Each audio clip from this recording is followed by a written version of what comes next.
नमस्कार। आज 29 जनवरी 2026 है। संसद में देश का आर्थिक लेखा जोखा पेश होने से लेकर अजीत पवार के अंतिम संस्कार तक आज की 25 बड़ी खबरें निम्नलिखित हैं। बजट और राजनीति। संसद में इकोनॉमिक सर्वे पेश। वित्त मंत्री निर्मला सीतारमण ने आज लोकसभा में आर्थिक सर्वेक्षण 2025-26 पेश किया। सर्वे के अनुसार अगले वित्त वर्ष यानी FY27 में भारत की जीडीपी ग्रोथ 6.8% से 7.2% रहने का अनुमान जताया गया है। पीएम मोदी का रिफॉर्म एक्सप्रेस मंत्र। बजट सत्र के दूसरे दिन पीएम मोदी ने मीडिया को संबोधित किया। उन्होंने कहा कि भारत रिफॉर्म एक्सप्रेस पर सवार हो चुका है और सरकार का ध्यान सामाजिक न्याय और भ्रष्टाचार पर जीरो टॉलरेंस पर है। अजीत पवार का राजकीय सम्मान के साथ अंतिम संस्कार। महाराष्ट्र के उप मुख्यमंत्री अजीत पवार का आज बारामती में अंतिम संस्कार किया गया। उनके बेटों ने उन्हें मुखाग्नि दी, जिसमें गृह मंत्री अमित शाह और कई राज्यों के मुख्यमंत्री शामिल हुए। प्लेन क्रैश का ब्लैक बॉक्स मिला। बारामती में हुए अजीत पवार के विमान हादसे का ब्लैक बॉक्स बरामद कर लिया गया है। इसमें CVR और FDR डेटा सुरक्षित है, जिससे हादसे के असली कारणों का खुलासा होने की उम्मीद है। महिला कैप्टन के आखिरी शब्द। जांच में पता चला है कि क्रैश से ठीक पहले महिला पायलट ने कोई मेडे कॉल नहीं किया था। उनके आखिरी शब्द सिर्फ ओ शिट थे, जिसके बाद विमान हवा में पलट गया। पीएम मोदी का पंजाब दौरा। आज प्रधानमंत्री मोदी अचानक पंजाब के दोआबा क्षेत्र के दौरे पर पहुंचे। माना जा रहा है कि वो आगामी चुनावों के मद्देनजर दलित वोट बैंक को साधने के लिए कुछ बड़ी घोषणाएं कर सकते हैं। जाति जनगणना 2027 में केंद्र सरकार ने पुष्टि की है कि 2027 की जनगणना के दूसरे चरण में जाति आधारित गणना कराई जाएगी। विपक्षी दलों की लंबे समय से चल रही इस मांग पर सरकार ने अब स्पष्ट रोड मैप दिया है। देश और दुनिया। उत्तर भारत में रेड अलर्ट। आज 29 जनवरी को राजस्थान, यूपी और बिहार में बारिश और ओलावृष्टि का अलर्ट जारी किया गया है। दिल्ली NCR में सुबह घना कोहरा छाया रहा और न्यूनतम तापमान 9 डिग्री सेल्सियस तक गिर गया है। हिमाचल उत्तराखंड में भारी बर्फबारी का तांडव। पहाड़ों में भारी बर्फबारी के कारण हिमाचल की 889 सड़कें बंद हैं। उत्तराखंड के चमोली और उत्तरकाशी में 4 फीट तक बर्फ जमी है, जिससे जनजीवन पूरी तरह अस्त व्यस्त हो गया है। देहरादून में कश्मीरी युवाओं की पिटाई। देहरादून में ये कश्मीर नहीं है बोलकर कुछ युवाओं को लोहे की रॉड से पीटा गया।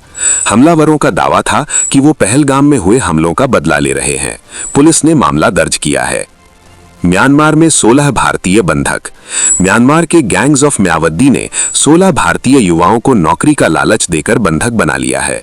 उन्हें गुलामी करने पर मजबूर किया जा रहा है और इनकार करने पर रॉड से पीटा जा रहा है। बिहार की अदालतों को धमकी। सिवान और बेगूसराय समेत बिहार की कई कोर्ट्स को बम से उड़ाने की धमकी मिली है।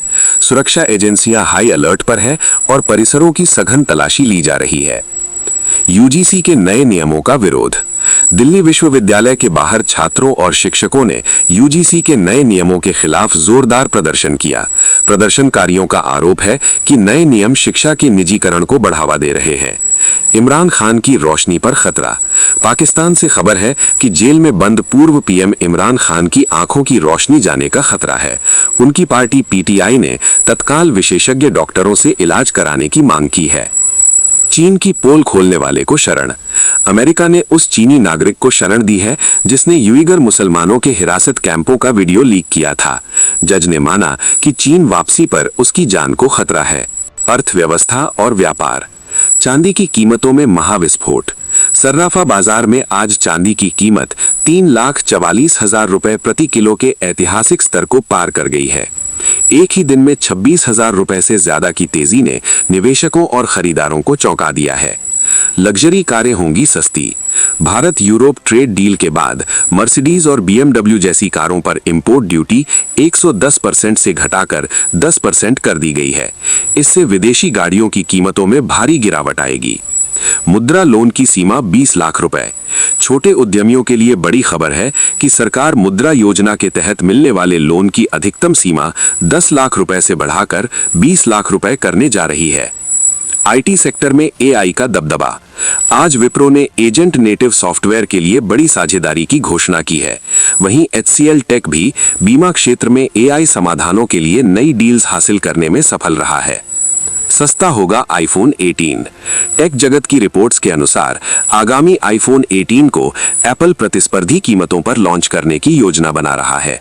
इसका उद्देश्य मध्यम वर्ग के बाजार में पकड़ मजबूत करना है। खेल और अन्य। अंडर 19 वर्ल्ड कप में भारत का दबदबा। अंडर 19 वर्ल्ड कप के सुपर 6 मुकाबले में भारत ने जिम्बाब्वे को 204 रनों से करारी शिकस्त दी। विहान मल्होत्रा ने शानदार शतक जड़कर टीम को सेमीफाइनल की दौड़ में सबसे आगे रखा है। गणतंत्र दिवस परेड के नतीजे। इस साल की गणतंत्र दिवस परेड में नेवी के मार्चिंग दल को तीनों सेनाओं में सर्वश्रेष्ठ चुना गया है। राज्यों की झांकियों में महाराष्ट्र को पहला स्थान मिला है। SMS बनेगा दुनिया का सबसे बड़ा हॉस्पिटल। जयपुर का सवाई मानसिंह SMS अस्पताल चीन को पछाड़कर दुनिया का सबसे बड़ा मेडिकल इंस्टीट्यूट बनने की राह पर है। यहां 10,000 बेड और हेलीपैड जैसी सुविधाएं होंगी। JCB से बना 65,000 किलो चूरमा। राजस्थान में एक धार्मिक आयोजन के दौरान 65,000 किलो चूरमा बनाने के लिए JCB और थ्रेशर मशीनों का इस्तेमाल किया गया। इस महाप्रसाद को 3 लाख श्रद्धालुओं में बांटा जाएगा। सरकारी नौकरियों का पिटारा। बिहार सरकार ने आज विभिन्न विभागों में 493 नए पदों पर भर्ती का विज्ञापन निकाला है। इसके साथ ही राजस्थान में भी 1 लाख सरकारी नौकरियों के कैलेंडर पर क्रम शुरू हो गया है।